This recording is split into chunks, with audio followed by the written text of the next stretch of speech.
এমন একটি সময়ের কথা যখন পৃথিবীতে কোনো মানুষ ছিল না, কোনো কান্না ছিল না, কোনো ক্ষুধাও ছিল না, কোনো মৃত্যুও ছিল না।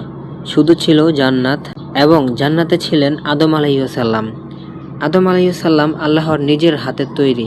আল্লাহ যখন তাকে তৈরি করলেন, ফেরেশতাদের বললেন, তোমরা সেজদা করো। সব ফেরেশতা সেজদা করলো, শুধু একজন করলো না, ইবলিশ। ইবলিশ বলল, আমি তার চেয়ে উত্তম। তুমি আমাকে আগুন দিয়ে বানিয়েছ, আর তাদেরকে বানিয়েছ মাটি দিয়ে। আল্লাহ বললেন, বের হয়ে যাও। ইবলিশ বেরিয়ে যাওয়ার আগে বলল, আমি তোমার এই বান্দাকে পথ থেকে সরাবই। আদম আলাইহিসসালাম বললেন, জান্নাতে সব কিছু আছে। আল্লাহ বললেন, যা চাও খাও, যেখানে চাও যাও, শুধু একটি গাছের কাছে যেও না। জান্নাতে আদম আলাইহিসসালাম একা ছিলেন। আল্লাহ তার পাঁজর থেকে তৈরি করলেন হাওয়া আলাইহিসসালাম। হাওয়া আলাইহিসসালাম পৃথিবীর প্রথম মহিলা। সাদা পোশাকে, সাদা হিজাবে আদম আলাইহিসসালাম তাকে দেখলেন। দেখে মন ভরে গেল। দুজন মিলে জান্নাতে, এর চেয়ে সুন্দর জীবন কি হতে পারে? কিন্তু ইবলিশ, সে ভুলেনি তার প্রতিশ্রুতি। সে এলো চুপি চুপি। সে বলল, আদম আলাইহিসসালাম, ওই গাছটি দেখেছ? আল্লাহ তোমাকে কেন নিষেধ করেছে জানো?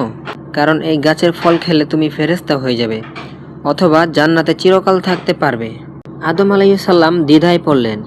ইবলিশ আবার বলল, আমি তোমার শুভাকাঙ্ক্ষী। কোরআনে আল্লাহ বলেছেন, ইবলিশ তাদের শপথ করে বলল, আমি তোমাদের শুভাকাঙ্ক্ষী।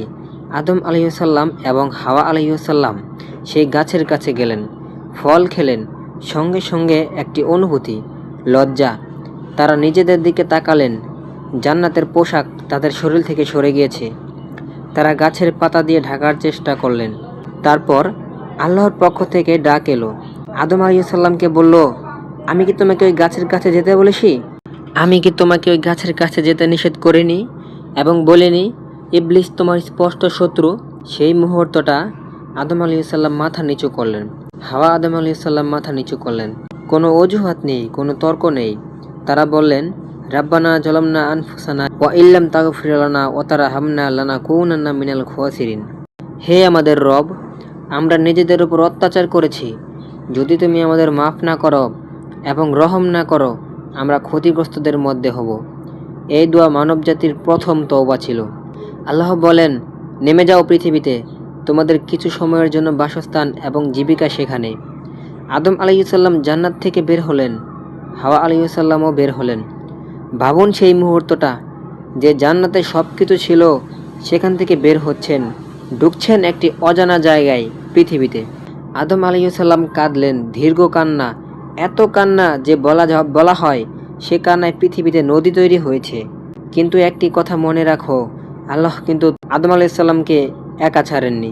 কোরআনে আল্লাহ বলেছেন, তারপর আদম আলাইহিসসালাম তার রবের কাছ থেকে কিছু কথা পেলেন। আল্লাহ তার তওবা কবুল করলেন। আদম আলাইহিসসালাম পৃথিবীতে এলেন, কিন্তু একা নন, আল্লাহর হেদায়েত সাথে ছিল। তবে হাওয়া আলাইহিসসালাম কোথায় নামলেন? ইতিহাসে বলা হয়, আদম আলাইহিসসালাম নামলেন একটি পাহাড়ে, হাওয়া আলাইহিসসালাম অন্য জায়গায়, দুজন আলাদা জায়গায়। আদম আলাইহিসসালাম তখন একটাই কাজ করলেন, কাঁদলেন এবং দোয়া করলেন, আল্লাহকে ডাকলেন।